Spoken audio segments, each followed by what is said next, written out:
Welcome to Happy Half Hour. Every single thing you need to know about the eating and drinking in San Diego, not even like most of the things. I mean, not even 95% of the things. Literally everything. Every single thing. I'm Troy Johnson. She's Jackie Bryant.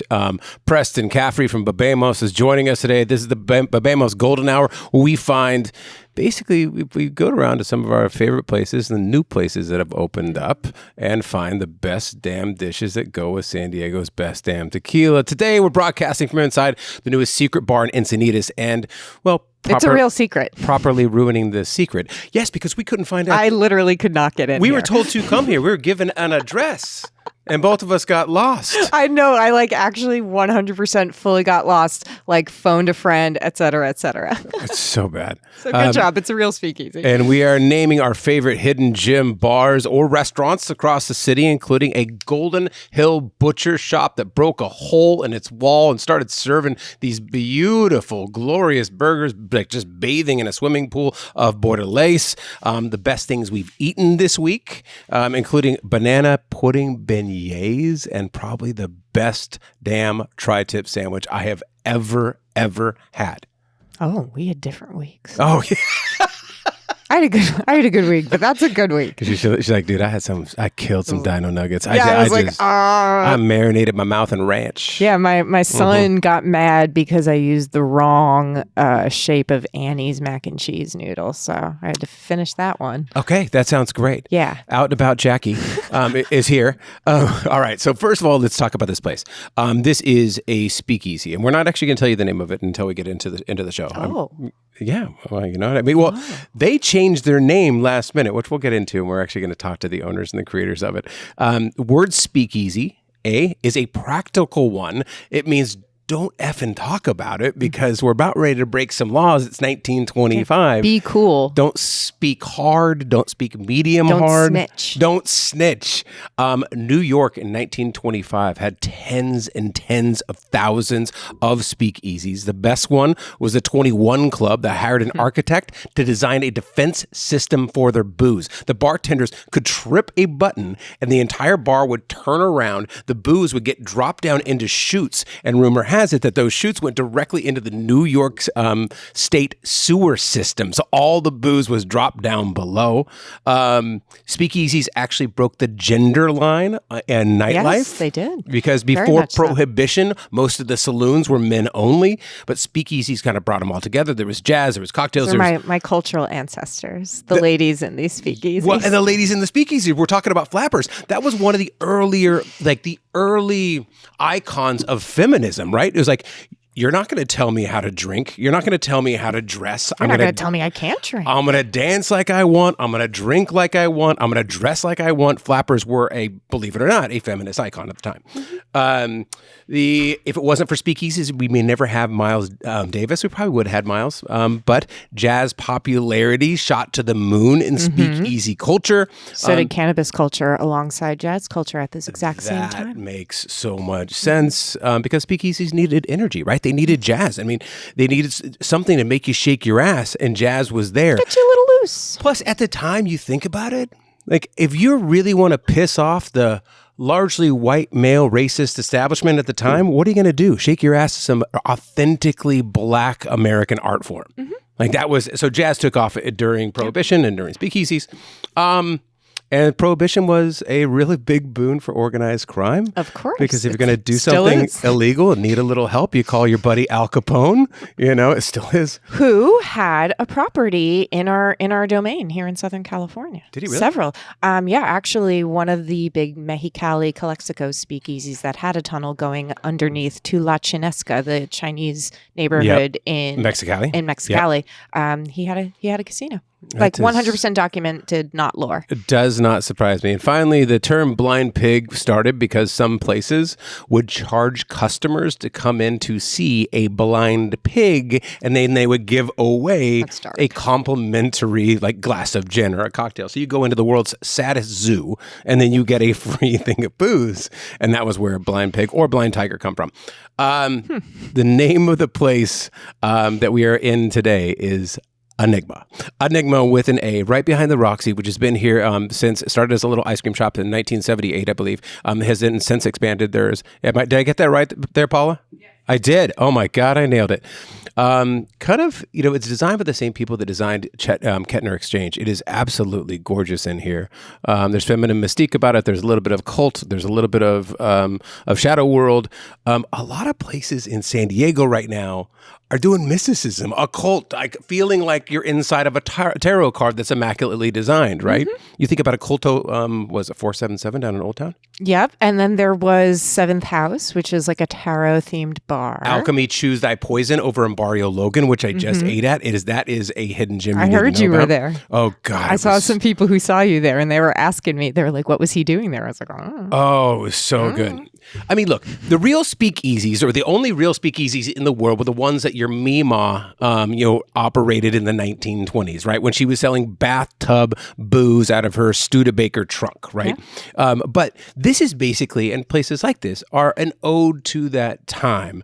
And I've got an idea of why San Diego loves speakeasies. And this is something that I've been developing for a long time. Because all of our restaurants are 8,000 square feet and half al fresco.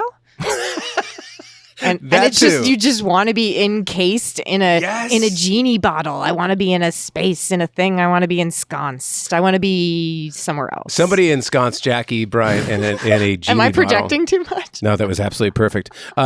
Well, you're onto something, though, because, look, San Diego, where there's 267 days of annual sunshine, right? And if you were going to live in the sun, we vacation in the dark, and that's what these kinds of places build us, right? That's why we have a kicking goth scene in Southern California, in LA and San Diego specifically. See, and second, finding things is fun. I bet the feds had so much fun finding all that hidden taxable income in Al Capone's bank account. Yeah. Finding cash in old pants, finding your 15-year-old secret Snapchat, which I just found. I thought that was really fun. There's one personal note. When I was detailing cars right out of college, I once found some man's wife's wedding ring, which was worth, I think, $25,000. They thought it was completely gone.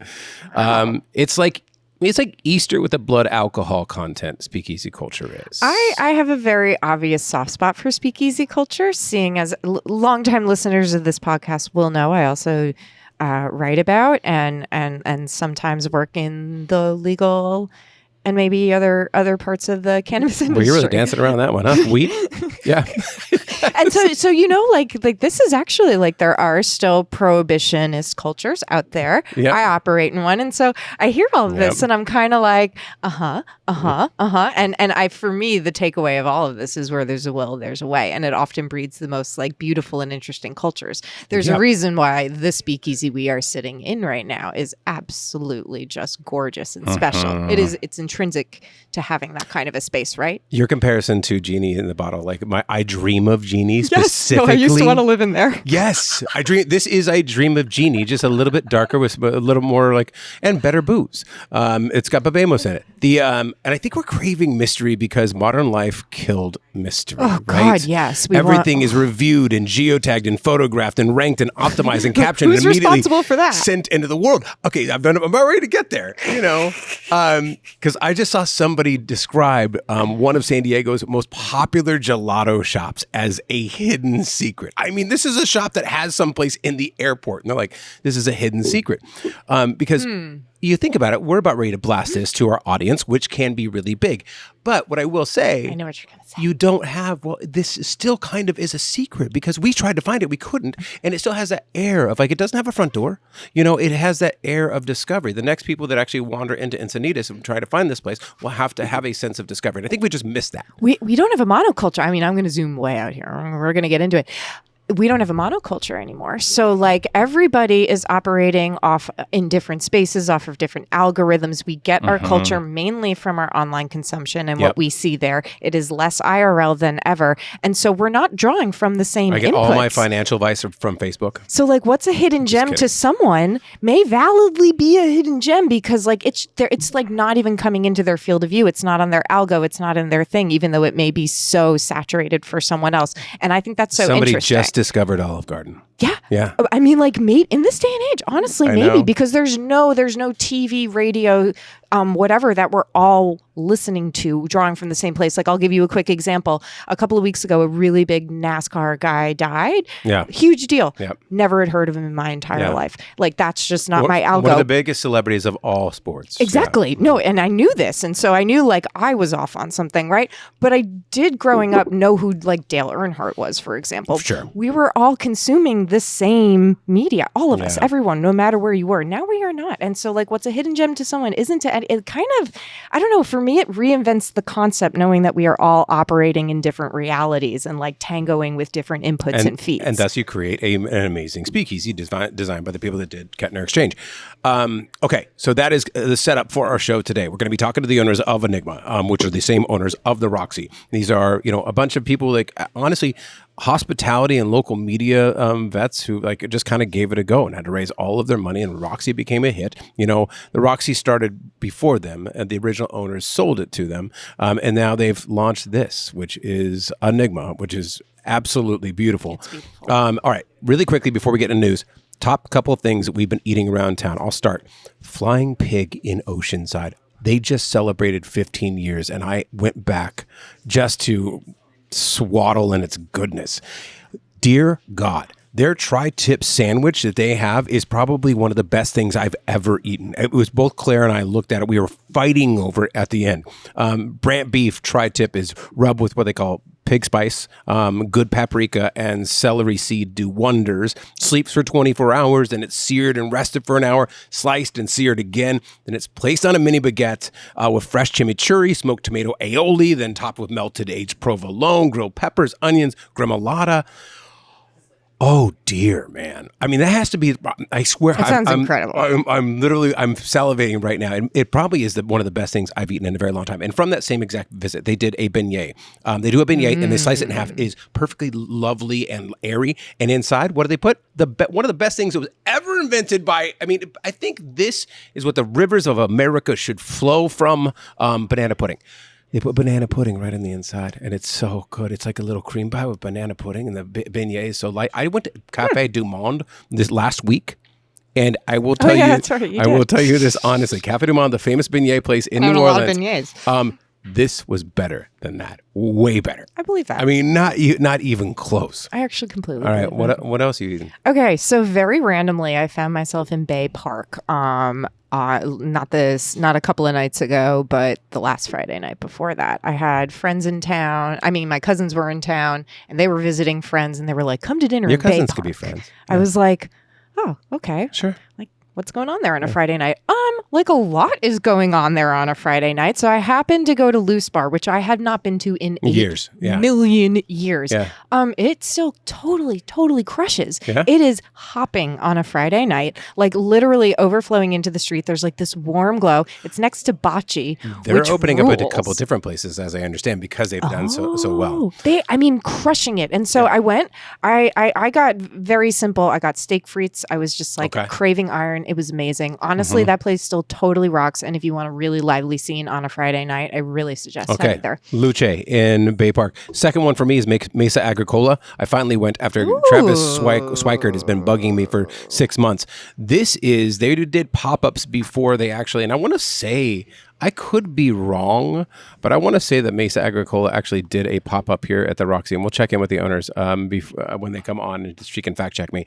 But this chef, Juan Gonzalez, grew up in restaurants in Rosarito, and his wife, Megan Strom, she's a farmer. So she was a farmer on one of the biggest heirloom bean farms in Valley Center. And this guy had spent 20 years. They called him the Mr. Bean? The Bean Guy. The Bean Guy. I don't know. I made that up. It's a great name. Let's just make all that up. Anyways, this guy had spent 20 years like crossbreeding the best damn beans that would grow in drought area. Oh, this guy! I know who this guy is. Yeah. He's fucking legit. So he wanted to retire. He gave her his farm and all of his beans. So she's now growing that and growing a lot of the stuff for Mesa Agricola. It's in Escondido. It's just a tiny little box. What they do is guisados. So guisados are basically stews, Mexican stews. They put on to like tacos. They put on into burritos. Go there and get the chorizo and nopales guisado. Okay. It is one of the it's so good. And they're fresh made salsas every single day. Make sure you put every single salsa on it. Mesa Agricola in Escondido. Go now. All right. So I have been kind of a basic bitch lately. Not going to lie to you. Mm-hmm. There is a new coffee house that opened down the street from me. So I live in like Rolando Village on the border of La Mesa, and it's sandwiched between El Cajon and University. So you would think there's a lot going on right there. Mm-hmm. But right in that section, right before you hit La Mesa on both of those streets, there's not a whole lot. A lot of empty storefronts in the Croc Center. Yep. Except for Baraka Coffee House, which is a Somali coffee house that just opened in the shopping center next to the dollar store right down the street from my house. And it absolutely rules. So they have all these different teas and Somali coffees, and they've got all of these original, like fresh, daily baked goods like date cake. But this is so embarrassing. They make an insane coconut matcha latte that is totally not from Somalia and not a specialty of their culture. You got some free yoga pants with that mention, but that is awesome. It's one of the best things on the menu, and I've been going every day, and I just really, really love it there. But they also have a date-flavored latte, which is a bit more culturally appropriate, I think, and also, if you want coffee, totally worth it. I love that you're like, I've been a little bit of a basic bitch. I went to a Somali coffee shop and had a date latte, which no one's serving right now. I like the date latte is so that was my order for a while, and then I switched to the coconut matcha, but now I'm probably going to go back to the date latte. Get all their baked goods. They just had a bunch of beautiful rose, saffron, pistachio, shortbread cookies for Eid. Like, love this place. Oh, and there's always students in there. They offer student discounts. There's always like all these kinds of like community people flowing through. Say the name one more time. Baraka Coffee House. Baraka Coffee really House. Lively, wonderful. Okay. All right, so now we're going to do. I'm actually going to kind of 86 in this because we're going to run into a lot of. No, it's great. I think we just gave some really good information, and I think, so the one thing that I do want to say, Wolf in the Woods is doing a brunch series on the rooftop of the NAT, the Natural History Museum. So Balboa Park has been one of our big gripes about Balboa Park is that I think that there should be a party on every single roof every single night. I completely agree. Let's liven that place up. Let's do rooftop parties and rooftop soirees and at every single hour of the day. And one of the best restaurants in San Diego, Wolf in the Woods, is going to be doing exactly that. It's going to be June 14th. They're doing one. They're doing one on August 9th. And then their sister restaurant, the restaurant that started it all with Johnny Rivera, Hash House A Go-Go, is doing one on July 12th. You're going to need tickets. So go to the Nat, go to Wolf in the Woods. It's called cool. Wolf-ish is what they're calling it. And I kind of wonder if this is a soft launch of a new, or they're testing a new brunch concept from Wolf in the Woods. So go there, get a little bit of a preview of what they're working on, and support like Hash House and Plus. Support the Natural History Museum, which is a freaking awesome. And Balboa Park museums overall definitely need our help right now. And like especially after the parking scandal, not scandal, but the parking. It was kind of a scandal. It was kind of a scandal. The museum traffic went down and down. Immediately, like overnight, they had 1/10 of the visitors. So if you can go to Balboa Park and actually support a museum, right now is the time. Any one of those that you were like, we got to mention? I was looking at that. Pacifica Del Mar is closing. Pacifica Del Mar is closing. I know. That's really sad. I don't really have too much more to say about that, but yeah. That's really sad. That was a classic. I mean, a classic in San Diego. That was one of the only ones in the Del Mar Plaza that had stayed there forever and ever and ever. Chris Idso was the owner for a while, the chef owner. The woman who actually runs Communion in Mission Hills, her late husband, and I'm forgetting his name off the top of my head, and I apologize. He passed away, but he was the one that basically started it and was kind of the mayor of it. It was a San Diego institution, and that's closing. Yeah, it's super sad. And one more thing, on June 20th, Bika in Normal Heights is hosting a tuna takedown. Chefs from Kingfisher, Mabel's Gone Fishing, Ironside, Aloes, Fish Guts, and more going nose to tail on a 150-pound bluefin tuna. Oh, there it is. A tuner, as my old Italian grandmother would say. Bika's a bunch of kids who really do know their stuff and do great food and great sandwiches. Yeah. It's a patio. It's a tuna. They're carving it up. They'll have drinks. So you'll be fine. That is your news for the day. That is your history of speakeasies. And now we're going to bring on both the owners who created this place, Anigma, which was Arcana about a week and a half ago. And we'll talk to them about the name change very quickly. The spirits have spoken. And Bebemos is here, our buddy Preston Caffrey. We're going to name our favorite hidden gems across the city. Okay, so now we have, obviously, if you're watching this on YouTube, you've seen that we've tripled in size or doubled in half or whatever. Fuck, I don't know math. Welcome back, Preston Caffrey. You've known this man because he's been on with us now. God, has it been a little over a year? A little over a year. Preston Caffrey, CEO of Bebemos, which is a damn delicious tequila. And again, we've talked about it before, but one of my favorite stories, like a pandemic pivot from, it was actually before the pandemic that your wife pivoted, that she kind of blew up with her champagne mail order club. Yep. You stole her idea and decided to do it with tequila, and really genuinely spent the time down in Jalisco, the time down in Guadalajara, the time down in, really looking for the agave farmers that you wanted to feature. And you started just featuring them to start. Yeah. You did little mini documentaries about the culture down there, which was awesome. And it was kind of like you were Anthony Bourdain, no reservations, my friend. Yeah, we did not film me doing any of this stuff, though, because, no one wanted to see that. I saw you in some of the videos. Just like a quick little... Yeah. All right. So he was a bit player in all this. And he told the stories, and he found somebody that hadn't.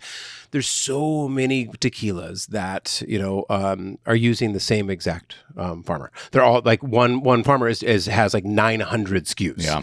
And like 70 of them are owned by George Clooney. The Rock has the other ones. Also true. But you found one that really did not. I mean, it had how many? Just 3. There's just 3 people that he was doing it for. Yeah. Yeah. And it's all family friends. It was very not. Yeah. They're farmers. So they weren't even into distilling. That wasn't their main part of business. Yeah. So from that, you're an agave farmer. You're making, growing arguably the best agaves in the world and selling them. And then all of a sudden you start making tequila and people are like, Oh, that little fruit that you grow in your lawn. I like it. I like it in liquid form. All right. So, and now I'm being actually really rude because I'm having a conversation with Preston, and there are 2 other people sitting at this table just awkwardly looking at me, being like, am I ever going to be introduced? There's 3 more. There's fine. Oh, man. Wow. Wait, I already introduced you. Wow. You were the first half of the show. Jackie just blacked out and forgot she's been on the show the entire time. Actually, yeah. I was driving up here, and it was like around Lomas, Santa Fe, and I was like, "Whoa, we're driving!" Like, all right, lock in. Like, we got to get to Encinitas. We're almost there. Cars move. Yeah, okay, we're doing this. I'm in charge. One of my favorite things is that Jackie, Jackie gets lost a lot. And she's just constantly calling us and being like, "Where are we going again today?" I'm making this all up now. I'm not making you sound bad. I don't really. I don't pay attention to details all the time, but I actually don't ever get lost. Once I know. Okay.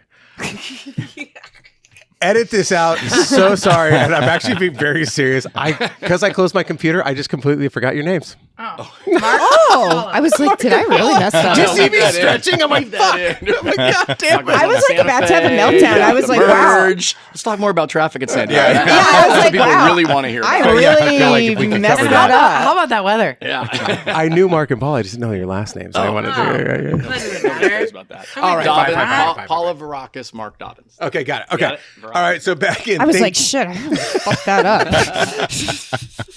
So the people that we have not introduced yet, Mark and Paula, the creators of Arcana? No. Enigma. It's not. It's Enigma. Enigma. And Roxy. Okay, so here's what you're going to have to get kind of close to that when you guys talk. You guys because you guys have been in business together a while now. We're gonna get really close. Very awkward. Trust me. This we is normally a duet, stay very or far away what from we- each other. Yeah. Email and text, really. I think I'm more comfortable with Preston. Yeah, there we go. I share with Preston. I got a much better idea. My wife will probably like that more too. All right. Well, congratulations, Todd. You now have your own microphone. What I love about these 2. Okay, so this place just opened up, which I know was 5 years in the making, even more than that, probably 5 to 7 years in the making. And if you know the Roxy in Encinitas, it was started in, I believe, 1978. You said. Yeah, so originally it was a vegan vegetarian restaurant and ice cream. Okay. And then so we took over in 2016 and kind of made it into like this live music venue and kind of what you are familiar with today. But it has technically been around since 1978. There's some walls that could talk, you know? I've been in the Roxy. I've put some of those conversations in those walls, actually, I think. Yes. So you guys, obviously you came from a heady background in hospitality with gobs and gobs of money, and you just bought this over in 2016. Yeah. Right? No. That's what Mark was for. No, I didn't come with any money. I was a bartender, a broke bartender at that. Recently quit my job because I wanted to travel, you know? Yeah. And we got this really great opportunity, and I was like, well, I'm going to need to find somebody that knows a bunch of people that has a bunch of money, you know? So I was like, hey, Mark.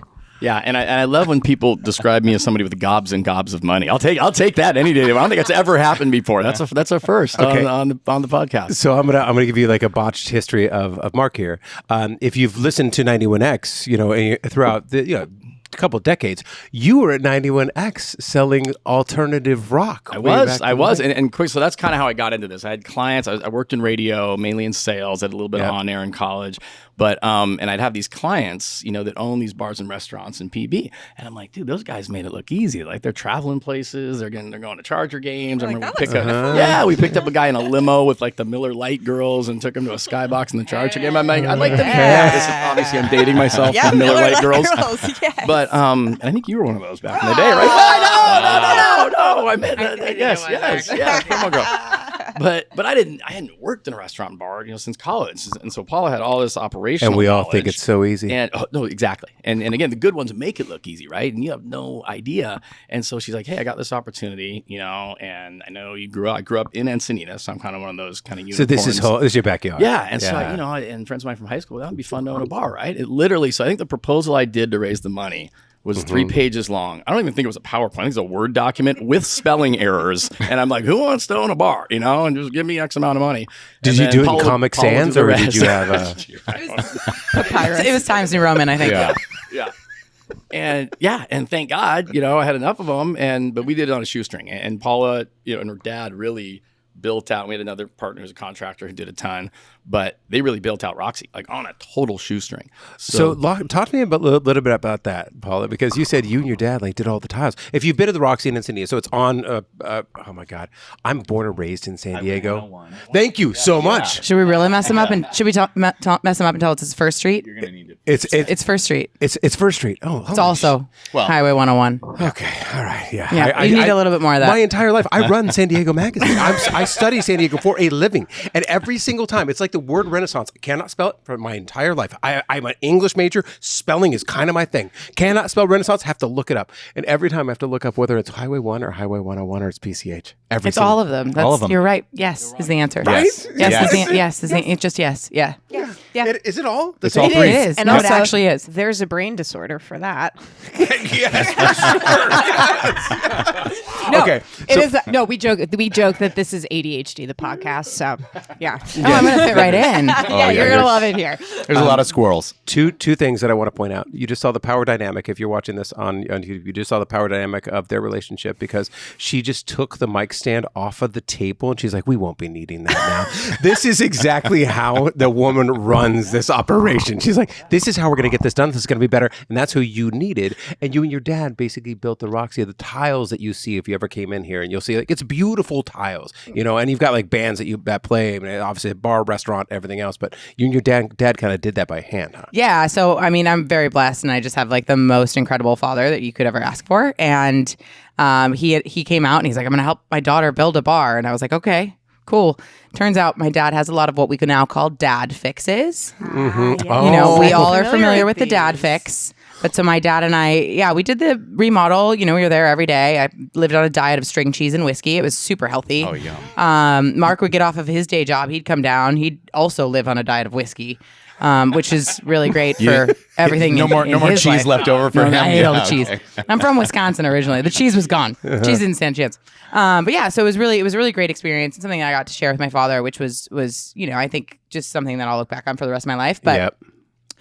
now we're finding all these dad fixes. Okay, so give me an example. So again, the Roxy, really popular bar right here. I mean, you've talked about it forever on the podcast. I've spent more than a few nights here, and usually, again, the live entertainment's kind of huge too. Those are just the ones you remember, right? Those are just the ones I remember. Yeah. Where the hell was I going with that, Jackie? just blacked Squirrel. out. Yeah. No, bands. Yes, we have live entertainment and bands and Roxy. I think that's where you're going with that. And Troy, I remember you know a little something about live music and bands. I think you were on that track right there, man. Oh God, yeah, that was a whole lifetime ago. Yeah, somewhere else. Yeah, I was going somewhere else with that. What the fuck am I doing, dude? I didn't eat, and I had half of a Bebemos. We got my job is done here. This is okay. So, anyways, it's done. Roxy had done really well, but this project was in the works. Oh, dad fixes. Mm-hmm. Thank you. We need a specific dad Give fix. us some of the specific dad Holy fixes. shit! Yes. I think I just had a senior moment. Well, no, again, ADHD, and sometimes it comes back. And here we are. We're just watching synapses firing. Let's talk dad fixes. What have you found? Well, all right. You already said that your dad is a lovely, one of the best human beings in the world. All right, amazing. yeah, he's amazing. Now throw him under the bus. Man. Yeah, probably the most epic dad fix of all time is actually he has a little room that we call the Dan Cave. Mm-hmm. And it's called the Dan Cave because he built out his Sprinter van in the back, and we would periodically find him taking a nap in the bed in the middle of the day. Hell yeah. But once he had to go back to Wisconsin and take his van with him, he didn't have anywhere to take his nap. So he decided that he would build out underneath our stairs. Yep. So our offices are upstairs of this building. Actually, ironically, kind of cool story. Above the building used to be a hotel. So this building was built in 1928, and upstairs was a hotel. And it is rumored that it was a bit of a brothel. Mm-hmm. I think everything was. Yeah, right? everything was. Yeah. Yeah, because who's staying in hotels then? Well, right. yeah. Why weren't you at home? There's nowhere to go. There's no internet. There's no scene. What was the point? Where were you going? No, but so the train station was here, right? So in the 20s, people get off the train, they go see shows at the La Paloma, they'd spend the night, then they'd head on down to San Diego. So it was a hotel upstairs and pretty cool, but there's these staircases, and so our offices are upstairs, and my dad decided that he was going to build out that space for us to use it better, right? Storage, whatever. But I mean, we all know it's just so we could take a nap. I feel the air quotes coming around the words build out. There was a bed in there. Yeah. No, and so recently the Dan Cave got an addition, so he's now living with a 2-bedroom out there. But the whole thing is just makeshifted with old shiplap and some foam to keep the rain out. And you're like, okay, well, good thing this is where we just keep all the tools. Yeah. You know. He also recently you have something in common with Mr. A's then, because Mr. A's was exactly like that. Look, the new owner of Mr. A's when he came in. I mean, you heard their compressor fell through the actual floor. Oh wow. Oh yeah. Their compressor outside on that deck fell through onto the desk of a lawyer underneath it. Luckily, the lawyer was gone, but the old school Mr. A's was like, hey, I got a guy.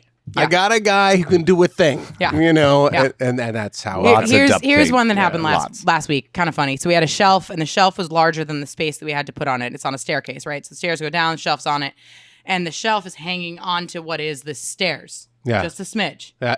I walked in. She needs a pause. I found a can of Cornichons. Oh. The little mini pickles, the really good ones. Yeah. A can of Cornichons with some backup red kitchen tile stacked on top of it to level the height. So that the leg of the shelf could sit on level. There's a piece of wood there now. Your dad used Cornichons. How thoughtful of him and on brand. He's an Very epic on human brand. being. He's an epic human being. I mean, that's just an example of one of the many things that I find. He doesn't tell me that he Tonight does on them. Happy Half Hour, Cornichons are holding up the Roxy in Encinitas. No, it's fixed now. It's fixed now. The latest home decor trend. But I do promote Cornichons in every aspect of my life. I won't be taking the stairs anytime They're the soon. fancy people.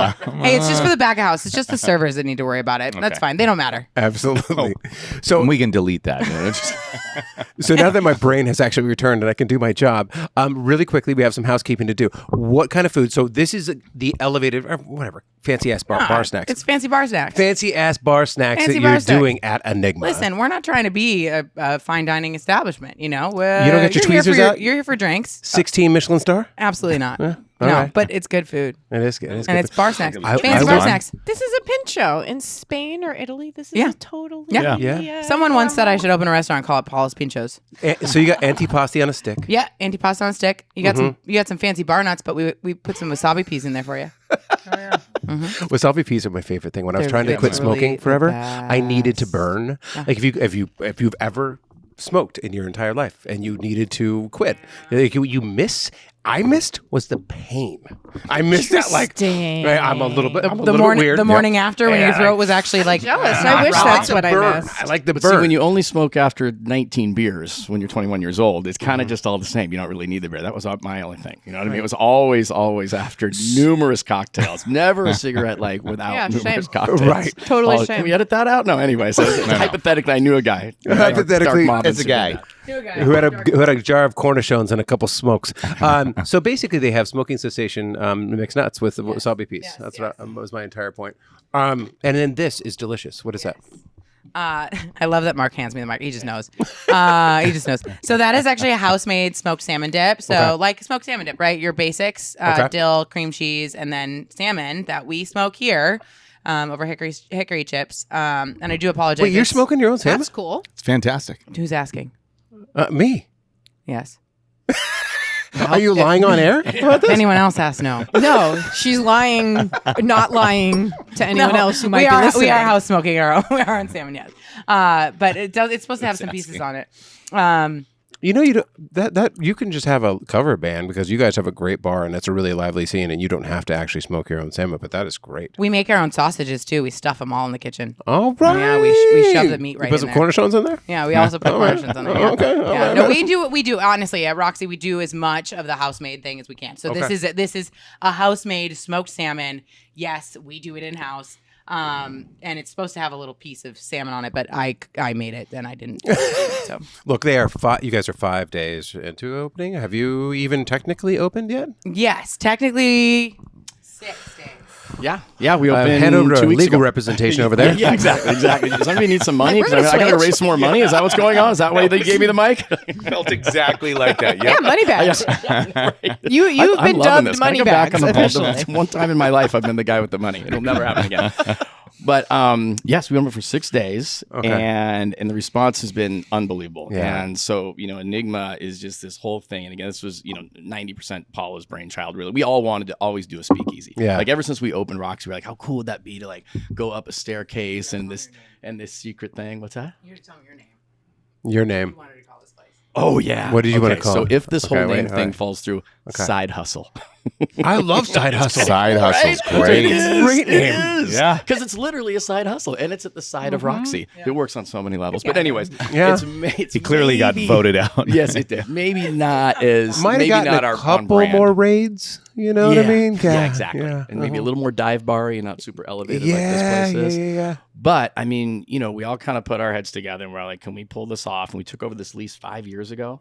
And I can't believe it's been that long. So this is, I will always harken back to when Blink-182 kind of broke out of, we all went to high school with Blink. And so Blink said, when they finally broke, people were like, oh my God, overnight success. I'm like, dude, those guys have been together for 8 years, like playing like backyard parties and whatnot. And Taylor Steele kind of helped us like put him in his films and everything else, But this was 5 years in the making, you guys. And I love your comparing us to Blink-182, by the way. Thank you very much. Yeah. Yeah. We'll gas you up here on comparing Happy us to Half Hour. Blink-182 because he actually was in negotiations with this space to make it a t-shirt shop.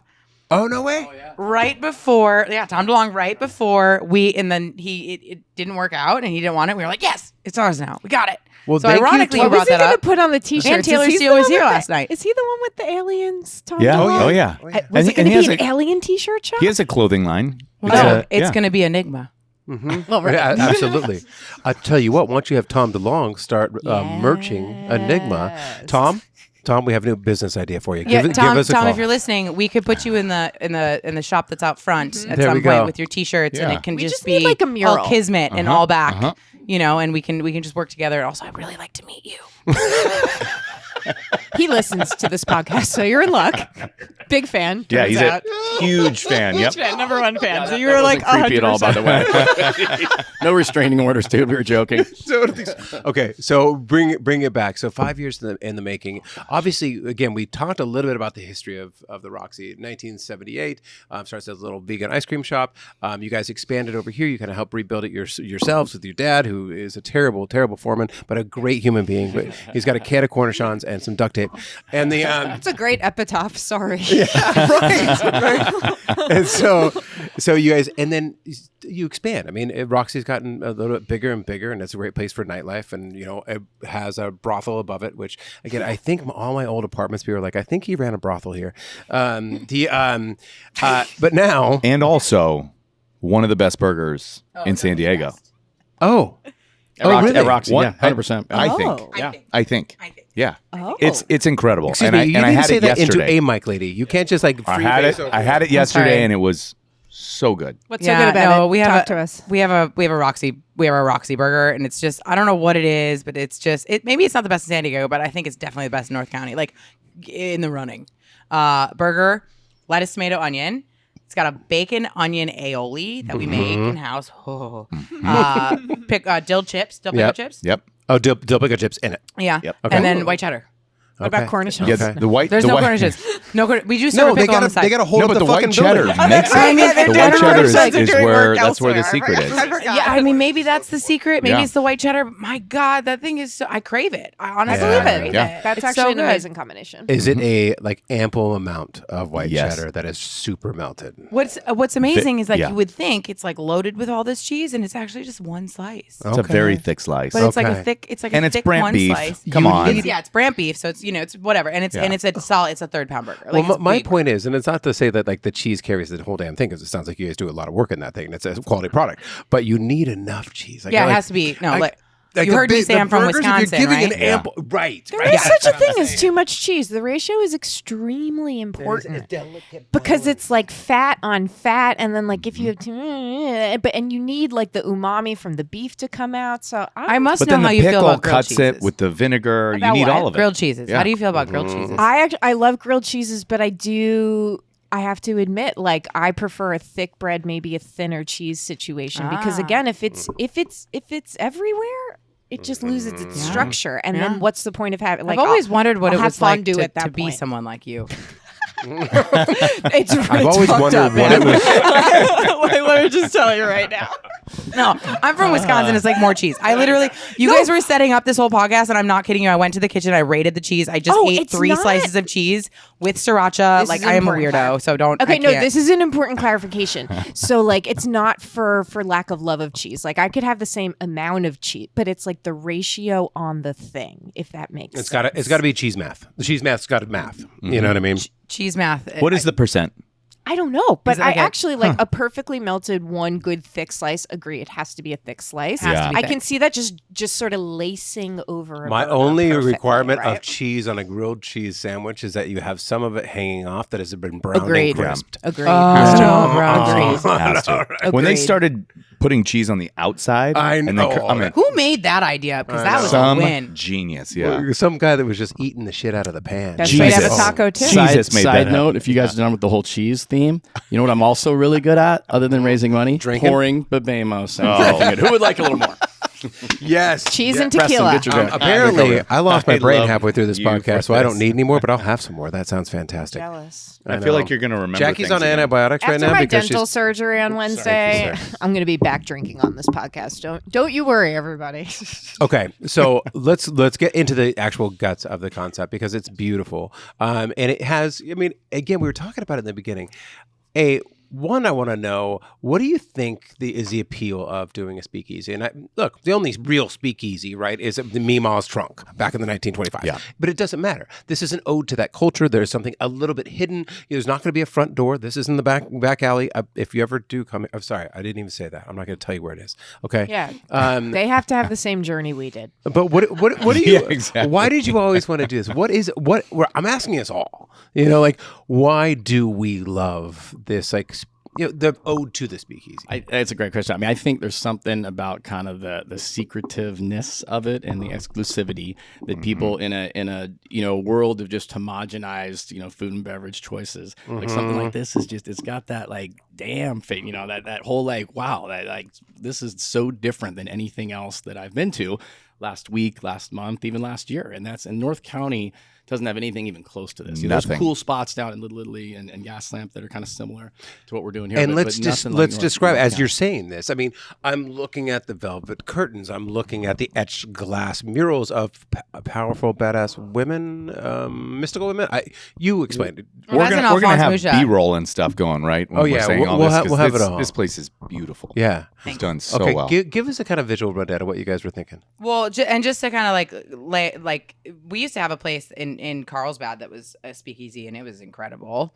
The Captain's whatever. Wait, what was one that? that was underneath Land and Water. Charles that Kenneth. place was Oh, easily the best cocktail bar. No. We as in collective North County residents. Oh yeah, that place was great. It was a great That spot. was a amazing, special and I moment don't in know time. who that man was that was the maitre d' of it that walked you in, but that man, I will never forget. Exactly He was so great. He was so great, and then they unfortunately got closed because of fire and safety Yep. and yada yada yada. Although I would have signed whatever waiver to be in that space, but Legit. yeah, it speakeasies in North County really don't exist, and I should emphasize that we are a hidden cocktail den. Well, it's so funny because we were talking about what it should be named now, right? It is. It's not. We're not speakeasies. You're not even trying to. It's a hidden cocktail den. Speak medium hard. Speak whatever. I know. I'm going to think of this and come up with a really good term. But I'm glad that we brought this specific point up because, why wouldn't there be a chic, more upscale, thick velvet draped subterranean cocktail lounge in Encinitas?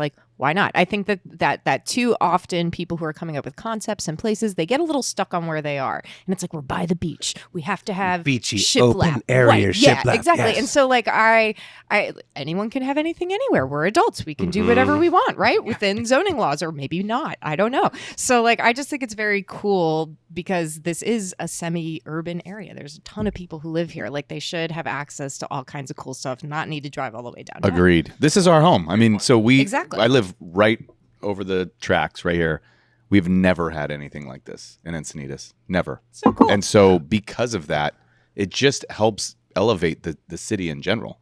And hopefully other people will say, yeah, we're a huge we're compliment. gonna open these. Yeah, Thank you. No, we love you for this. Well, and that's So the thank point. you. Why do suburbs, and I say that with heavy, heavy air quotes, why do they have to be detached, just places where people go to bed and then et cetera? They should be vibrant. They should be filled with life. There should be people coming and going. So I'm no, I think you too nailed it. I mean, enthusiastic that's why we thumbs did up. it. I mean, we felt that I'm born and raised here. Paula's lived here for 15 years. I mean, we are embedded in this community, and it's always been kind of weird. Why do you got to get in your car and drive south of the merge, and have it be this big field trip to go to some some cool spot when it's all right here and you can. How late is this going to be open?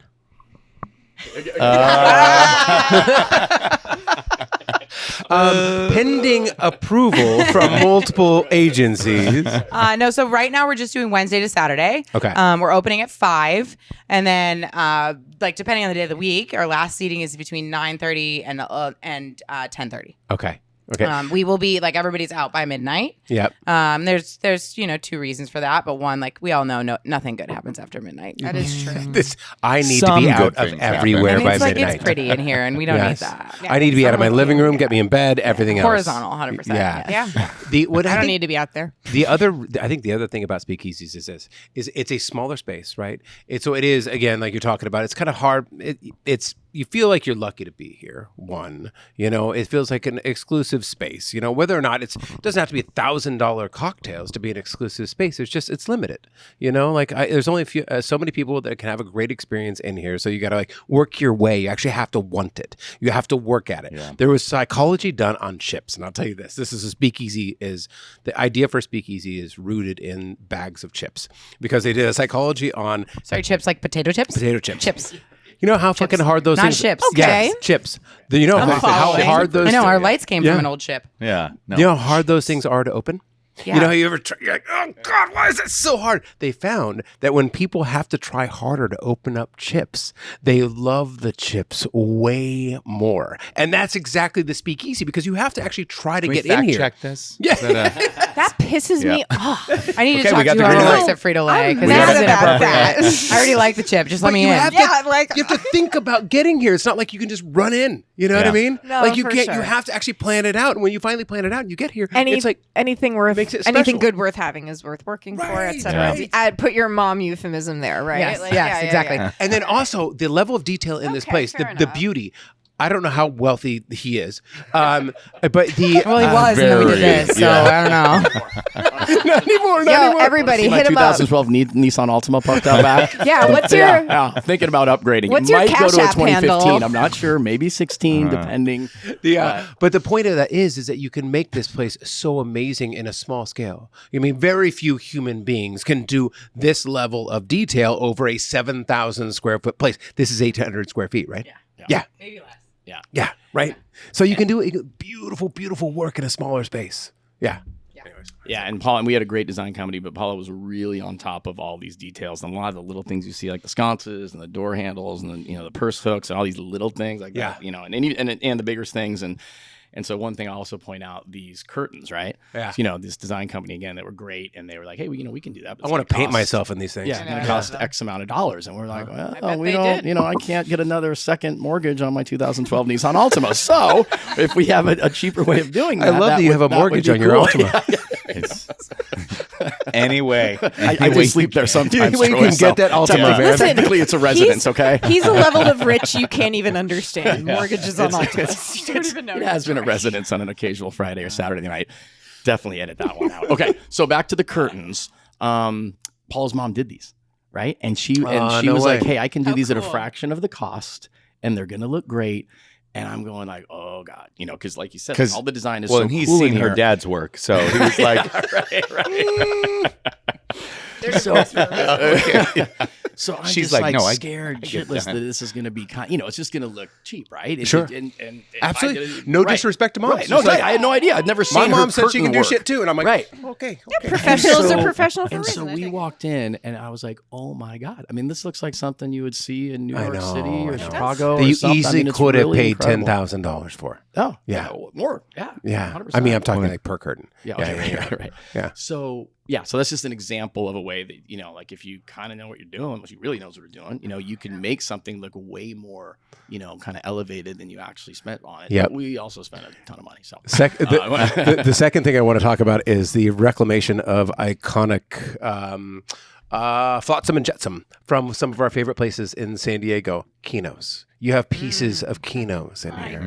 I do. She says it so loves happily. I love it. Yeah. So, I mean, we've got like a lot of really, really cool stuff around the space. Yes. My mother made the curtains and she knocked it out of the fucking park.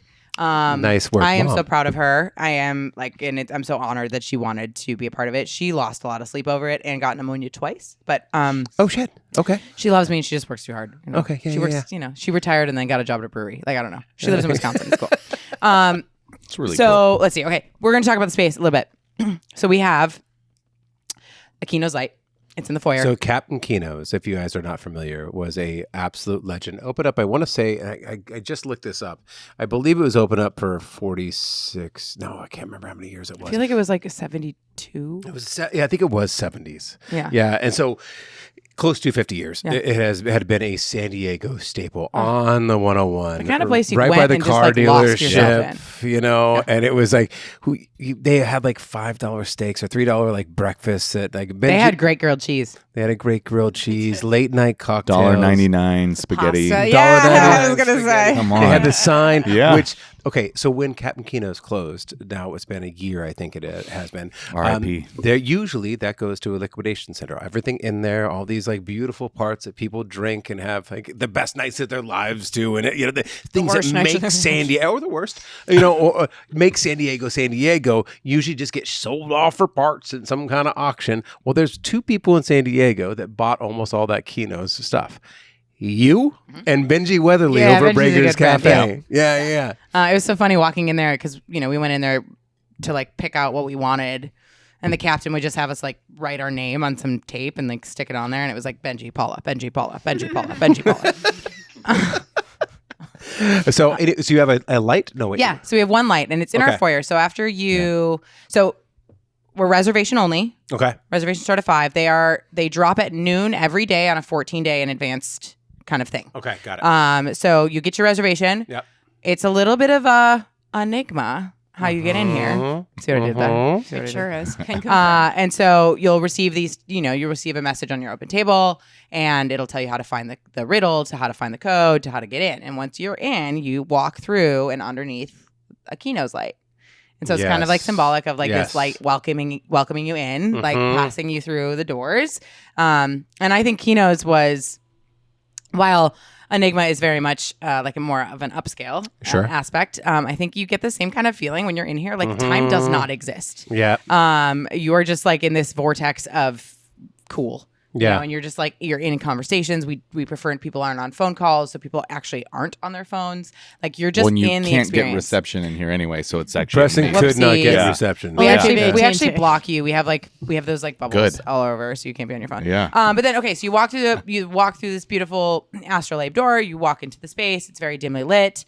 Like it is very dimly lit. Like it's we have it lit up a little bit more for the podcast right now. And we have all these cool things. But so there's some other cool stuff. So we have these mermaid lights, and we have one in the middle. I call him the merman. Nice little Zoolander I love reference. You just went back for that. Yeah. Like, merman. And so the mermen and merman, and the lights in our bathroom. Those are from like the 1910s. Okay. They're from a hotel. And then our lights over the bar are like 1930s, and those are from a passenger ship. And then we have Medusa purse hooks. Big shout out to Medusa. She's a legend. She was she was a flapper she's for a sure. Legend. We have our Alphonse Mucha mirrors in the seasons, the Four Seasons artwork on the wall. We have some Louis Icart in the bathroom.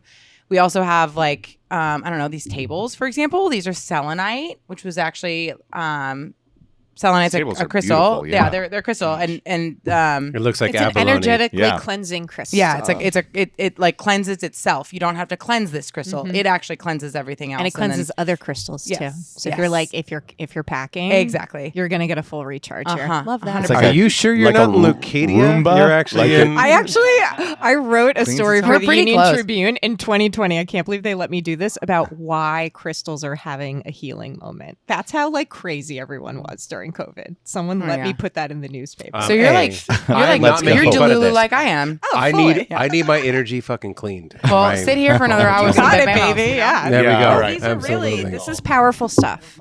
Sorry. Salute. I need to drink. Cheers. Here, wait. This one's looking a little low. Well, okay. Now it's more tequila, less soda. That's okay. Thank you, sir. It's good tequila. And then, my favorite thing about the entire space is the ceiling. Yeah, I noticed. And this is actually one of the things that I've been wanting the entire time, and we purchased it over 4.5 years ago. It's been sitting in a warehouse in Colorado, where our other location of Roxy is, and it just sat there, and we were trying to figure it out. But this ceiling comes from a saloon in Cheyenne, Wyoming. It is from 1860.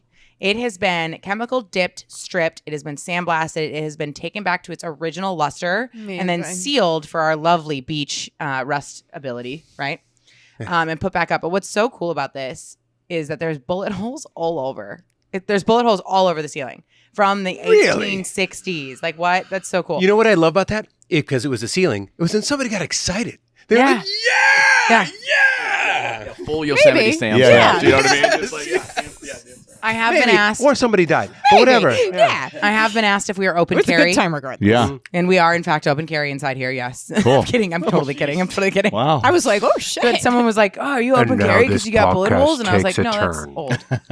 Yeah, wait.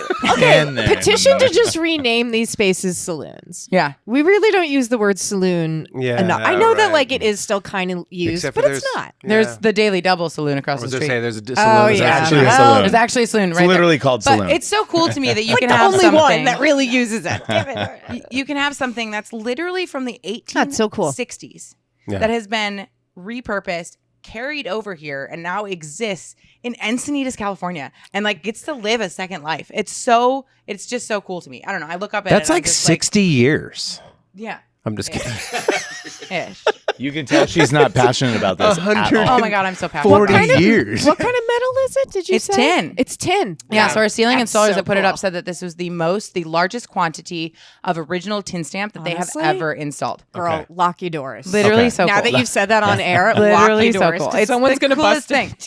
And there's, Lucky doors. you guys might be able to see there's one massive bullet hole. It's like literally a half an inch big right next to the Well, that was from last night. Oh, yeah. You came in, didn't you? Yeah. I forgot you were here. Oh, yep. Oh, wow. That is a bullet hole. That's crazy. I can show you the whole. There's a whole bullet big hole grouping, from like the wherever you enter the bar. 1880s has made it over from Cheyenne, Wyoming, is now on a ceiling of a hidden cocktail haven, or whatever. What are we calling it? Den. It's fine. Haven works too. Haven in Encinitas. That's remarkable. That's awesome. Really cool. That's just that's a piece of cross country history that has lived a lot longer than it probably should have. That's so cool. It should have been used for parts. Somebody probably tried to get rid of this. They were tearing the building down. And it just so happened that the person that I knew that had rebuilt our bar at our Denver location was like, hey, I've got this friend. I think the ceiling might work really well. And the speakeasy that you're thinking of doing. And maybe we should, do you want it? And I literally didn't ask any questions. I bet. I literally just said yes. Yeah. Yep. Yes, I want it. Yes. So how do people get a reservation? Open table. Just open table. Open table, noon every day. Noon, 2 weeks ahead of time. Yeah, noon, 2 weeks ahead of time. And that's kind of insider trading information. Not texting Mark. Okay. Do not text either of us. I know. You're gonna be left on unread. Nope. Bye. I already felt that. Yeah. Yeah. No, open table 14 days in advance at noon. Okay. I always get so annoyed when a new place opens up and you can't get a table for like 6 months. Yeah. Right. You're like, but I just want to see it. And like, I'll do the work to see it. But like 6 months, I don't even know if I'm going to be in the States 6 months. And again, do the work. This is the kind of place where you have to do the work to actually get in here. And I think that you appreciate it a little bit more. 2 weeks in advance, and you're going to have the best time of your night. Oh yeah. Like, can people walk in? Like if you have an open reservation? So we'll have a wait list every night. That opens also on open table at 5. Okay. I'll be honest. There's pretty much no chance between 6 and 7, 8 o'clock that you're going to get called off of that. But if you come in early, you mean we'll the first not speakeasy, hidden cocktail den. Yeah. In North County, you're not going to get a reservation. And I mean, our capacity is 50. Like it's little. Yeah. It's not that we don't want to host you. We just can't. I want everybody. I think that would take away from the vibe. Yeah. Oh no, it's nice to have limits. We live in a world of bigger. I love it. Yeah. But when you come here, don't stay too long. Oh, no. Enjoy it and then get the hell out so other people could try it too. You have an hour and a half time limit. So the best thing is that we don't have to police you on that. But be cool. So early on, like 5 to 6-ish, there's a lot of space on that wait list for us to call you, and then later, like 9:30 to 10:30-ish, there's a lot of space. We also can't, unfortunately, accommodate larger parties than 7. Oh. Okay, there we go. That makes sense. There's tiny little tables, and that's kind of adds to the charm. The one thing I do love, and we alluded to this, I don't love this actually for you because I know the kind of heartache and brain aneurysm inducing stress that it gave you, because you were doing for 5 years. You worked on this project. You had a name, and it was Arcana up until opening fucking week, and you had to change your name, which is now Anigma with an A. With an A. Not the name of the band that was the best baby making album that was ever released in 1990 something. If anybody does love that album, Anigma, just reach out to me. I want to bond over it. But but it's with an A. You got to cease and desist. I mean, and this is the process of doing a bar or doing a restaurant, doing anything that you're in life. You're like, it takes fucking years to come up with a name. You got to get everybody to agree, and you finally do it. And for 5 years, it's Arcana. And then the week you're opening up, somebody's like, sorry, man, I got that name. You're like, no! Just real quick. So we literally walk into Roxy one day, and Paul's like, hey, something on the door from the sheriff's department. It's like a subpoena. Do you mind checking this out? I'm like, oh, yeah, great. I love doing stuff like that. It'd be awesome to drive up to Vista and grab a subpoena. And none of us knew what it was. We were like, well, what does that mean, right? And then we found out what it was, and we're just like, oh, fuck. And so much work has been gone into every element, right? And you're trying to just get the logistics right and get the staff hired and trained and the food right and all this kind of stuff. We're like, we do not need this additional headache. But like a lot of things with our team and Paula's just attitude is like, dude, we just got to roll with these punches, right? We just got to roll. And you didn't say secretly, should have been side hustle. So many times, Preston. Did, but not so secretly. I was like, I told you guys, we had the perfect. Yeah, well, it was so right. We just could have done it. Yes. Oh gosh. So right. good. Oh yeah. Next one. one. No, totally. Next one. But yeah, so we all just kind of rolled with it and said, and I honestly, I truly love the name better. It's a play on words from Anigma. It's Anigma. It really kind of speaks to what this place is. So, it'll be fun. We'll look back on it and laugh. We already are. All right. Well, that almost. Yeah, almost. Yeah, exactly. I love that there was a caveat to having been over it. You're like, oh no, we're not over it at all yet. That's still some emotional tremors are happening. Yeah, I get it, and I do like the name Anigma. I mean, I came up with it, but it is still like it hurts. It's a little hard. There is one hat. I have one hat that says Arcana, which is now vintage. Well, it is absolutely. Vintage. Yeah. Well, look, always like the baseball cards that were a little bit of a mistake or something like there was a backstory to them. Yeah. Those are going to be worth more. That hat is going to be worth more than your business. And I like to make the joke of like this space is always, the spirits spoke to us in the form of lawyers, so we listened. Right? Enigma is like such a this mystery and unknown and hidden. This sign. We have tarot cards we give you with your check, and we have selenite tables. Like we're a little delulu up in here, It's fine. But so we joke that the cards have spoken. There we go. The cards have spoken, and it is now named. And now it's Enigma. I can recognize the sign. Enigma : side hustle. Listen, I love the name Side Hustle, and honestly, if we hadn't had it completely designed around the definition of the word Arcana already, I think we would have gone. I love it. I think we could have gone that way. So this is somebody piss him off for really much. That hurts. That's the first time she said that. We were this close to Side Hustle. Damn it, you guys. All right. So, anyways, that is it. Open table at noon, 2 weeks ahead of time. You're going to be able to log on and get your reservations. It seats 47. 47, 50 people, something like that. Arcana / I actually got it wrong too. Enigma is now open in Encinitas. I mean, the first speakeasy of its kind, or the hidden cocktail den, hidden cocktail bar haven, whatever you want to call it. There's bullet holes in the ceiling, and there is some femme fatales on the walls, and there is velvet curtains done by your mom, and there's cornichons underneath this place holding it up. So come on in. There is Bebemos. And there is Bebemos. Bebemos. I can smell it. I can see it. It's that. It's got that amber glory. Tastes really good. All right, really quickly before we go.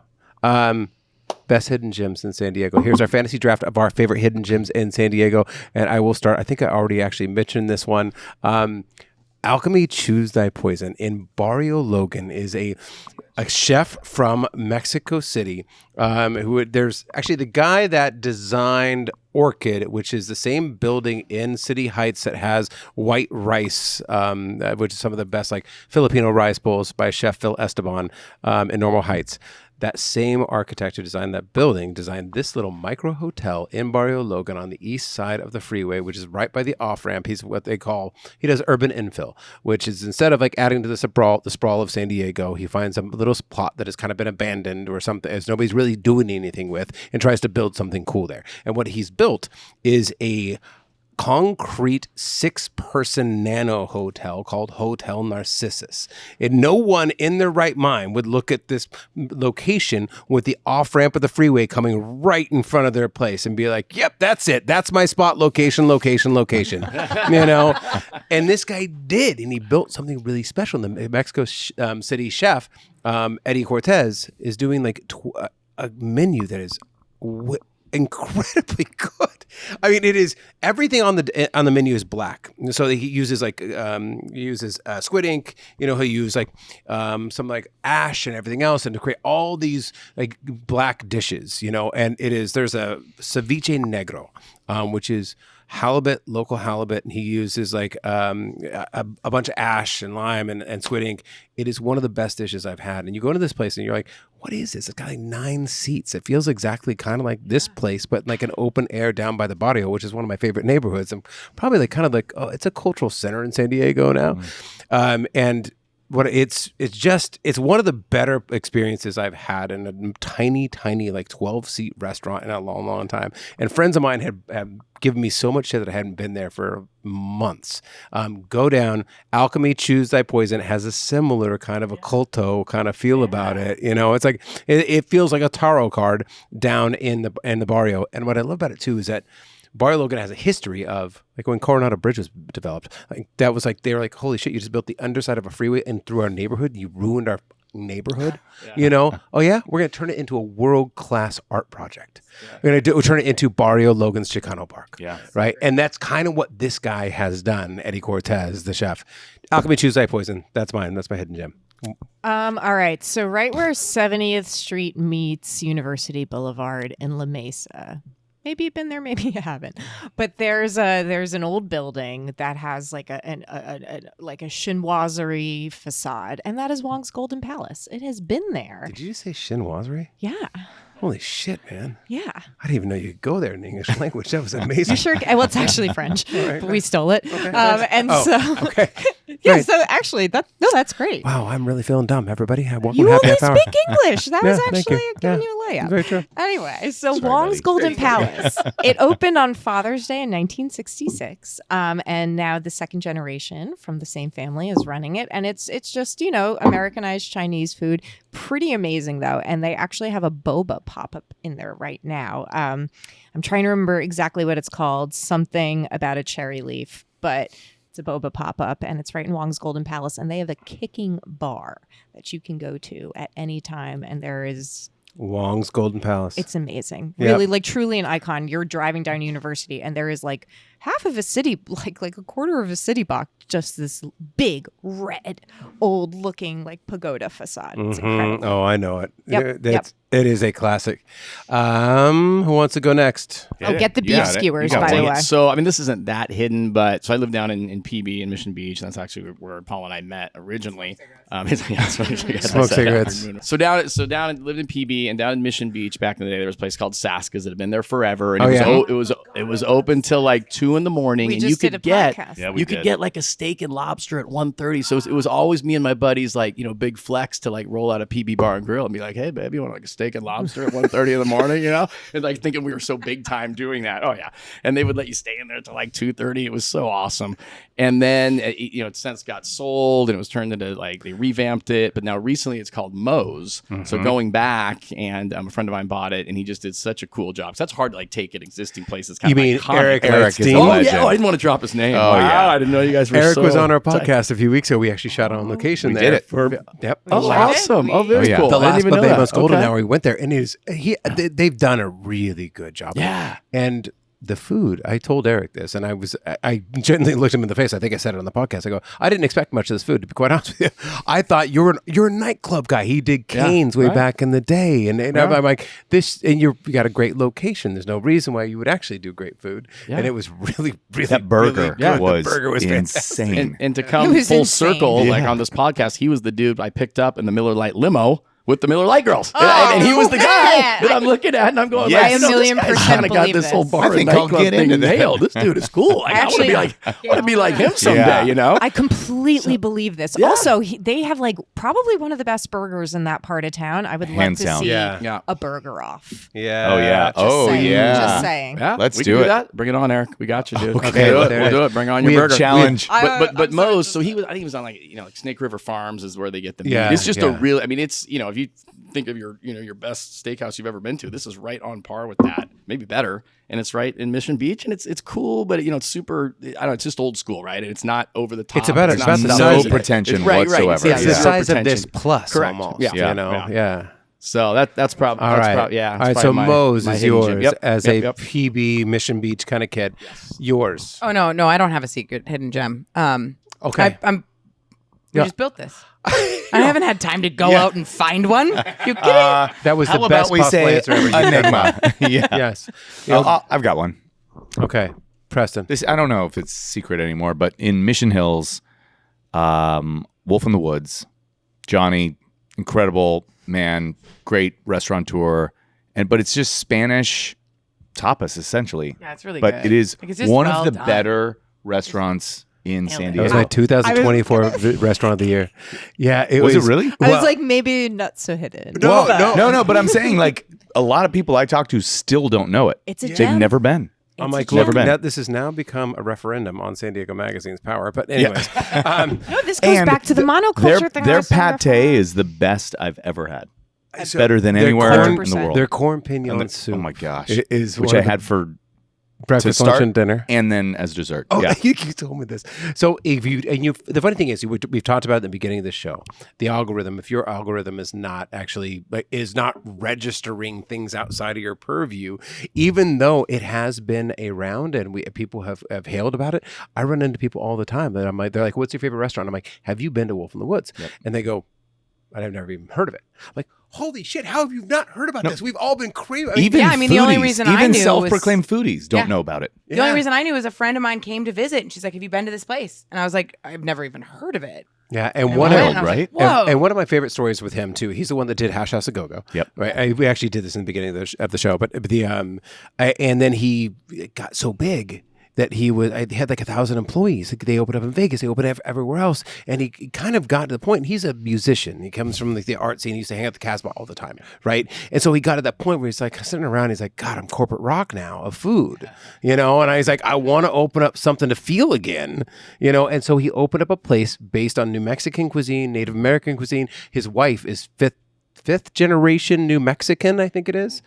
So he'd gone back there multiple times with her, and met all of her family and everything else, and kind of experienced it. Was like, look, if I can bring a little bit of that magic, he's like, it is a weird spiritual vortex. Well, he killed it. Yeah, he killed it. It's the best. He murdered it. Yep. It's incredible. Okay, we're at one. Okay, Paige is now telling me to get the. Okay. 2 lines on your next hidden gem. That's it. And no more backstory. No more. Okay, no more backstory. I think I can do this. Hold on. 1, 2, 3. Toby's 19th hole. One of the most democratic, I'm trying to do this in like 2 lines. One of the most democratic golf courses in San Diego. You can get a greens fee for $35. And so Toby's 19th hole, which has been run for 92 years as a diner, 92 overlooking the 18th and first hole with a beautiful view of the downtown skyline, is run by the same family and the same woman now for 30 years who actually runs the joint.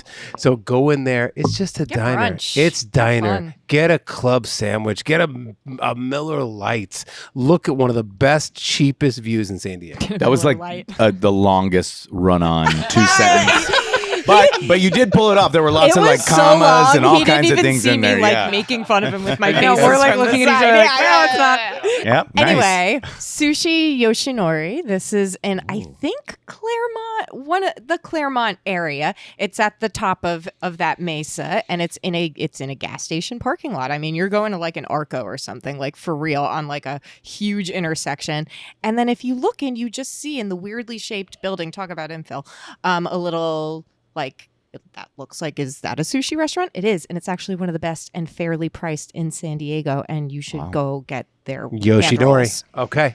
That's a yes. So this guy's new to North County. I know people who aren't in North County will be like, oh, that's not that hidden, but Rosemary's Sliders, that was going to be yours. Oh. Yeah, we'll share it. We got to skip you over because all you've done is worked at this restaurant uncovering cornerstone pickles. Yeah, but I have to get food every so often, and that's literally, I crave it. It's so good. I got it yesterday. They won the burger of San Diego over Tanner's. Yeah. So good. I love. It's a slider, but So, Oh.